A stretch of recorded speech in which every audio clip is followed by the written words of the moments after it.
Et alors, qu'est-ce que j'apprends dans mes formations? J'apprends des outils qui viennent du futur. Pourquoi les gens payent très cher pour venir me voir en formation? Donc, par exemple, à mes élèves, je leur enseigne tous qu'il faut absolument dessiner en cours. Si j'étais prof et qu'un élève ne dessine pas, je dis « Oh! Pourquoi tu ne dessines pas ?» Les gens vont dire « Mais il est fou. » Peut-être, sûrement. Ou alors peut-être que quand quelqu'un dessine, il y a une explication. Bien sûr. Quand quelqu'un dessine, il y a deux possibilités. La première, c'est que le niveau de ce qui est dit, ou les informations, sont trop nombreuses. Donc son cerveau conscient décroche. Le cerveau conscient est limité à 4 infos par seconde. S'il y a trop d'informations, le cerveau conscient décroche. Et le subconscient doit prendre le relais. Le minimum du subconscient, c'est 4 milliards d'informations par seconde. C'est pour ça qu'en classe, on a sûrement tous connu cette scène. On a par exemple, comment tu t'appelles? Non, dans le fond, toi. Samir. Donc Samir, il est dans le fond, il est à côté de Mélissa. Il se balance sur sa chaise. Non, on imagine, bien sûr. On imagine, il est dans le fond sur sa chaise en train de draguer Mélissa. Donc il fait plusieurs actions. Il se balance, il drague Mélissa, il mange un chewing-gum. Et à un moment, le professeur lui dit « Samir !» Et Samir lui répond « Oui, je sais, vous avez dit que c'était en 1789, etc., qui sont arrivés. » Donc là, à un moment où c'est très compliqué pour les autres de se concentrer, lui, il peut en même temps draguer, manger un chewing-gum, se balancer sur sa chaise. Et pourquoi il mémorise parfaitement? Parce qu'il n'essaye pas de mémoriser. Il lâche prise. Et au moment où le professeur le rappelle, son subconscient lui dit « Voilà tout ce qui vient d'être passé, maintenant tu l'as à disposition. » Ça, c'est la puissance du subconscient. Et donc, quand il y a trop d'informations pour un élève, on ne lui demande pas de rester concentré. On lui dit « dessine ». Prends un papier et dessine. Ça permet à ton conscient de se concentrer sur le dessin et ton subconscient, qui a 4 milliards d'infos, de prendre le relais. Donc voilà, par exemple, certaines choses que j'enseigne aux gens, comme quoi dessiner peut paraître stupide parfois, alors qu'en fait, c'est la meilleure chose à faire, bien sûr.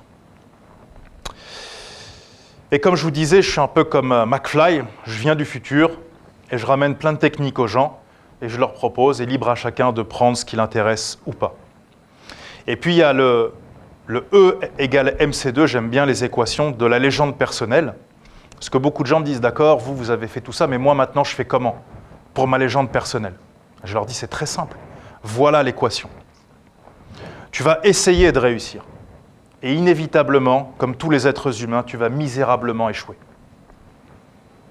Tu vas essayer d'être en couple, et misérablement, comme tous les êtres humains, tu vas échouer.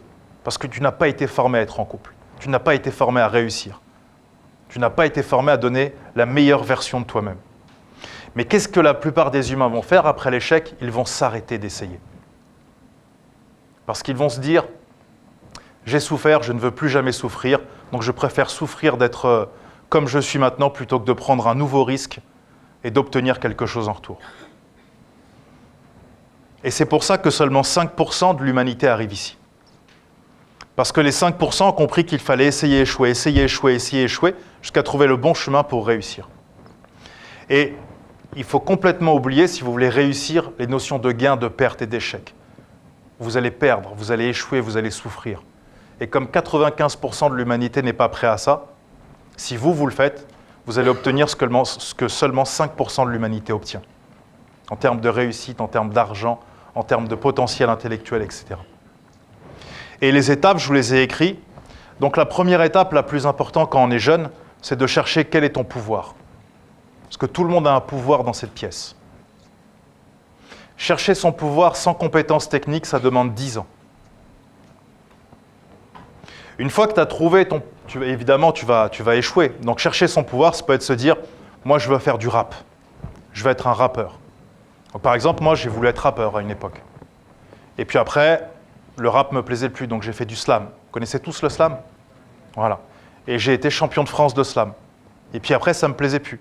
J'ai écrit des livres. Et puis, de fil en aiguille. Donc au début, je pensais que c'était le rap, la vérité. Et puis ensuite, le slam. Et puis ensuite, l'écriture. Et aujourd'hui, j'écris. Mais peut-être que ce n'est pas la vérité ultime. C'est pour ça que tu dois chercher ton pouvoir, chercher encore, trouver ton pouvoir, et ensuite transmettre ton pouvoir aux autres. Donc si quelqu'un est passionné par le rap, qu'il a fait un album, il a fait tout ça, la meilleure chose maintenant, c'est de faire des concerts. Et puis ensuite des ateliers d'écriture. C'est ça sa légende personnelle. Si quelqu'un est entrepreneur qui sait gagner des millions, c'est facile pour lui de gagner des millions. Qu'est-ce qu'il doit faire? Il doit enseigner quoi aux gens? Comment gagner des millions facilement? Tu vois? Si quelqu'un est bon à l'école, qu'est-ce qu'il doit faire? Il enseigne aux gens comment être bon à l'école. Tout simplement. Et donc la stratégie 2 qui va avec la légende personnelle, ce qui est hyper important, c'est d'avoir un rêve. Et souvent on vous dira, ouais, c'est niais, ouais, avoir un rêve, ouais, t'es dans les nuages et tout. Bien sûr, bien sûr. Alors, voilà le rêve de 2 personnages que je vais vous présenter. C'était de se taper le Dawn Wall, le mur le plus dur au monde à escalader. Donc vous voyez, hein, c'est tout droit. Et il n'y a aucune prise pour les mains. Et il n'y a que 2 gars, 2 fous qui avaient réussi à faire ça. Et eux, ils se sont dit, allez, on va le tenter. On va se faire le mur le plus dur au monde. Et c'était leur légende personnelle. Kevin Georgeson et Tommy Caldwell. Ils ont fait ce que personne n'arrive à faire. C'est la voie la plus dure au monde et ils ont mis 19 jours à rester comme ça, plantés au-dessus du vide, dormir dans des tentes, etc. Pourquoi je vous montre ça? Parce que selon moi, chaque jeune, chaque être humain, il doit trouver quel est son down wall à lui. Alors, je vais vous inviter à prendre tous une feuille, à déchirer un bout de papier, ou prendre une grande feuille même, et écrire c'est quoi votre down wall à vous. C'est quoi votre rêve? C'est quoi votre objectif? C'est être caissière à Carrefour Market? C'est quoi? Et vous l'écrivez en gros sur la feuille.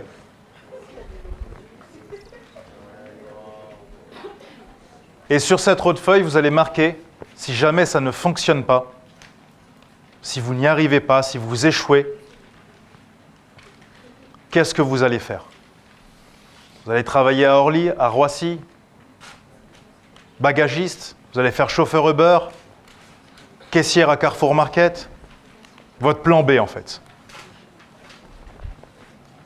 Imaginez quelqu'un qui monte dans un taxi, il appelle un taxi, il monte dans le taxi lui dit on va où? Il dit ouais, je sais pas.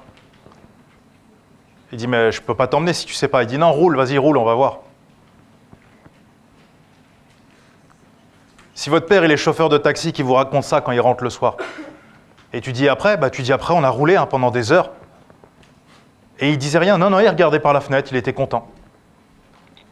Vous dites quoi de cette personne? Il est stupide, il va monter dans un taxi, c'est pas où il va. Ça, c'est juste un taxi. Ça, c'est juste un taxi. Imaginez quelqu'un, il ne sait pas où il va dans sa vie. Donc, vous avez tous écrit votre rêve et votre plan B, n'est-ce pas? Super.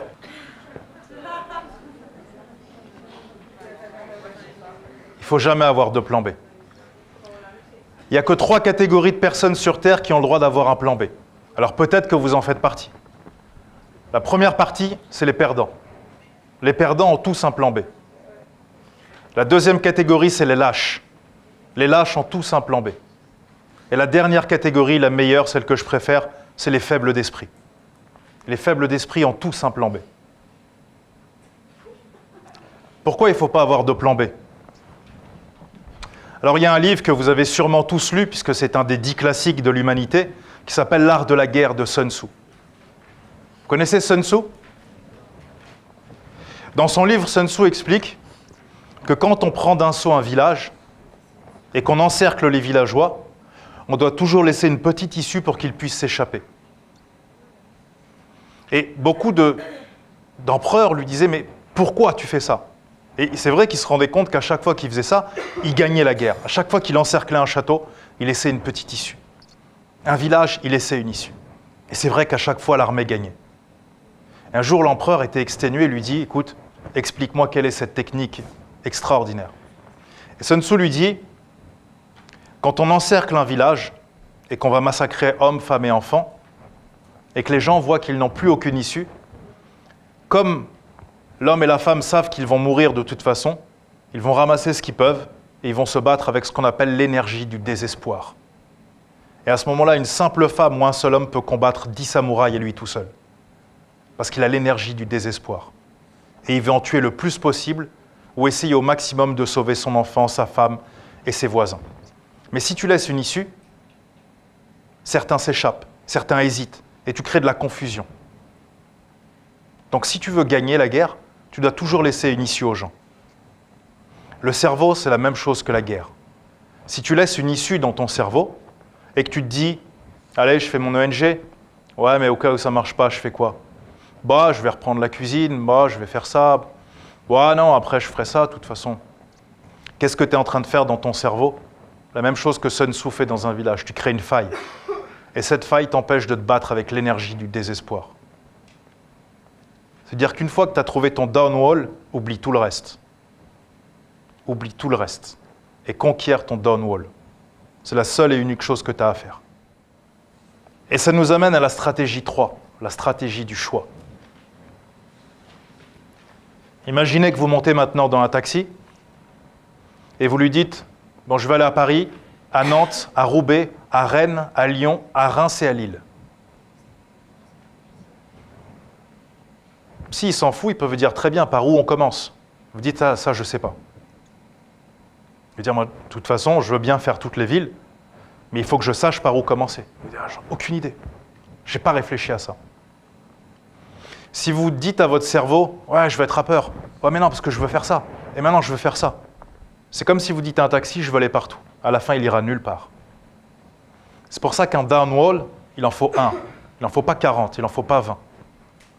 Si tu as décidé d'être quelque chose, fais-le. Va jusqu'au bout. Si ça se trouve, c'est n'importe quoi. Mais au moins, tu auras essayé. Mais si tu n'essayes pas, ou si tu restes à courir plein de lièvres à la fois, à la fin, tu n'en attraperas aucun. Et il y a des gens, j'aime beaucoup ce profil de personnalité, il y a des gens, ils ont toujours des projets. Ils ont plein de projets tout le temps. Ils ont un projet par là, ils ont une idée, ils changent tous les jours. Et moi, j'appelle ça des brasseurs d'air professionnels. Ils brassent de l'air. Ça fait beaucoup de mouvements, ça fait beaucoup de bruit, ça parle beaucoup, mais ça ne fait rien du tout. Et donc, ces gens-là, ce que je les invite à faire, c'est, il y a un endroit où ils seront bien, c'est travailler dans les climatiseurs. Tout ce qui est climatisation. Comme ils brassent de l'air, dans la climatisation, ils seront à l'aise. Ça leur rappellera leur vraie nature, les brasseurs d'air. Quand on leur demandera pourquoi ils travaillent dans la clim, et moi j'ai brassé de l'air toute ma vie, moi. Que parler, je bouge à gauche, à droite. Donc c'était ce qui me convenait le mieux. Un mec, il est venu un jour à Laval, il m'a dit, donc j'ai fait climatisation. C'est un choix qu'on respecte.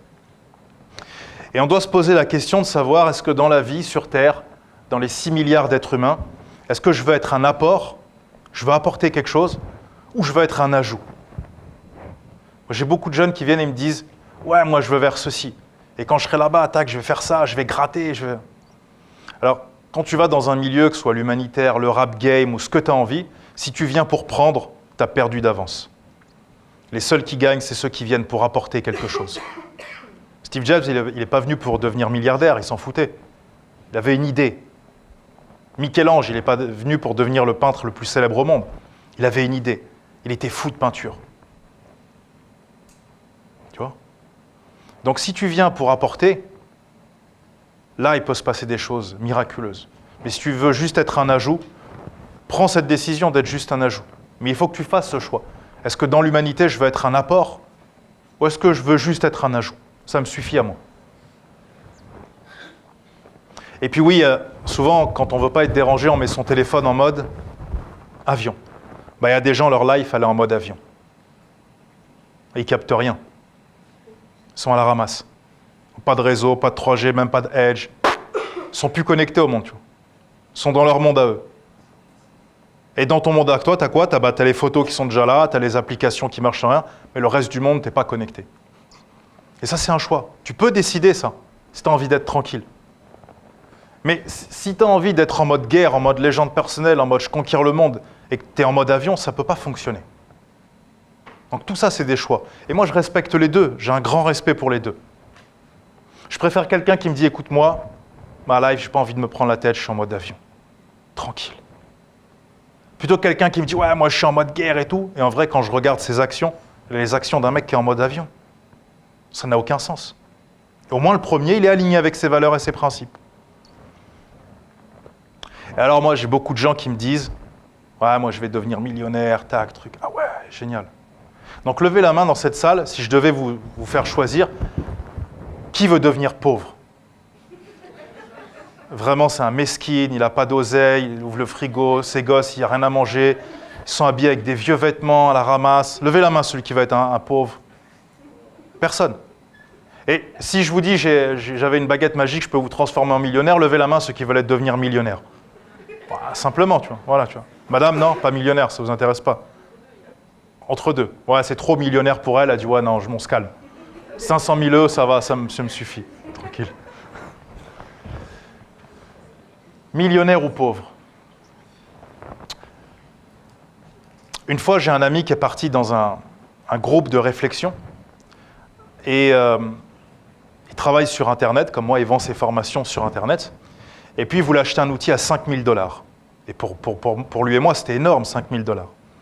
Et il a parlé avec une femme aux États-Unis qui travaillait dans des cliniques. Et puis, elle est partie voir des mentors, des coachs et tout ça. Ils lui ont dit, mais attendez, vous êtes brillante. Vous êtes enfermée dans des cliniques avec des gens médiocres. Ouvrez votre propre clinique. Elle a dit, non, j'y arriverai jamais. Donc, elle avait plein de croyances limitantes. Et puis, un jour, elle s'est lancée. Elle a ouvert sa clinique et aujourd'hui, c'est une des meilleures cliniques aux États-Unis. Bien sûr. Et elle est millionnaire, mais elle s'en fout. Elle n'a pas fait ça pour être millionnaire. Elle a fait ça parce qu'elle veut aider les gens. C'est elle-même qui a choisi le mobilier pour chaque chambre. Vous voyez, elle est dans un niveau de détail. Et donc, mon ami a une séance de coaching avec elle. Elle dit, voilà, je vais acheter un outil à 5 000 $ et tout. Et elle lui dit, tu veux gagner combien? Il dit, voilà, j'ai plusieurs millions à gagner, etc. D'accord. Et donc, elle lui a dit cette phrase. Elle lui dit, tu vois, il y a une différence entre ce que tu veux et ce que tu fais. Tu veux des millions, et ce que tu fais, c'est, tu veux que des petits outils gratuits sur Internet, des petits trucs. Tu n'es pas prêt à payer 5 000 $. Ça ne peut pas marcher. Il faut qu'il n'y ait aucune différence entre ce que tu veux et ce que tu fais. Et ensuite, il lui a dit, juste pour m'expliquer concrètement, donc qu'est-ce que je dois faire? Et elle lui a dit cette phrase magnifique. Elle lui dit, tu vois, tu as des objectifs qui sont comme ça, et tu as des actions qui sont comme ça. Donc, tu as deux possibilités. Soit tu descends tes objectifs au niveau de tes actions, des petites actions, donc des petits objectifs, donc une petite vie. Soit tu veux des grands objectifs, et à ce moment-là, il te faut des grandes actions. Il te faut te lever très tôt, il te faut des outils à 5 000 $, il te faut te former, il te faut retourner à l'école, etc., etc. Et moi, je vois beaucoup de gens, ils ont des projets comme ça. Mais quand tu regardes leurs actions, certains ont des actions comme ça. D'autres, tu regardes, il n'y a même pas d'action, en fait. Il n'y a même pas d'action. Il va devenir footballeur, il va devenir, je ne sais pas quoi, mais il n'y a rien, en fait, du tout. Il fait que parler. Et il devrait, comme l'autre, travailler dans les climatiseurs. Alors, on va voir ensuite qu'il y a deux types de prophéties. Les prophéties autoréalisantes et les prophéties autodestructrices. Et c'est celle que je préfère. Les gens qui s'autodétruisent. Qu'est-ce que c'est bon? Qu'est-ce que c'est beau à voir? Ça ou du patinage artistique, pour moi, c'est du même niveau.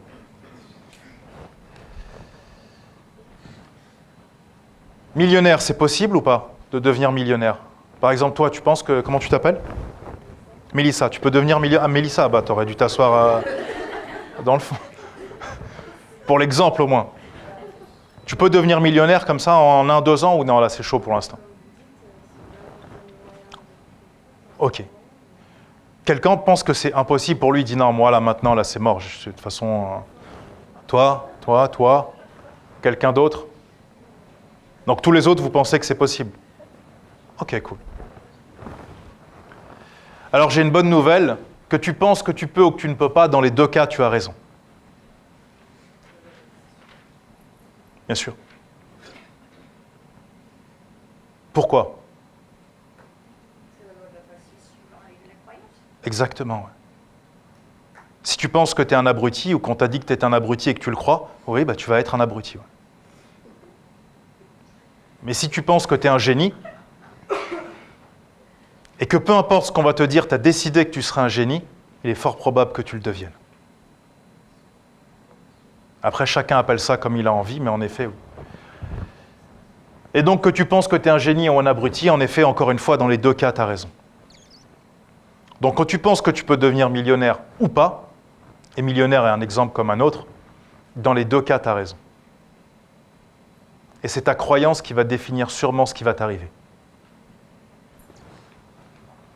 Et donc nous, on va chercher quels sont les types de croyances. Parce que ce qui va nous intéresser, c'est d'avoir le bon type de croyance. Juste avant, vous avez tous noté sur un papier votre plan B. En tout cas, certains l'ont noté. Donc vous pouvez jeter ce plan B, puisqu'il n'y a pas de plan B. Allez-y, jetez-le. Vous le prenez comme ça et vous le jetez sur la scène, par terre. Là, je suis très sérieux. Voilà. Voilà, super. Tout simplement, en fait. Puisqu'il n'y a pas de plan B.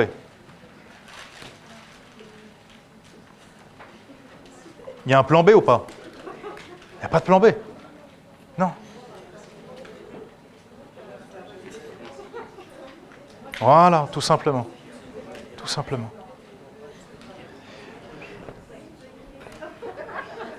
Et vous voyez, normalement, on va se dire, un formateur, en veste et tout, mais on ne peut pas jeter des papiers, etc. Qui a dit qu'on ne peut pas? Qui? Il est où? Il habite où? Comment il s'appelle? Personne? Donc c'est une croyance.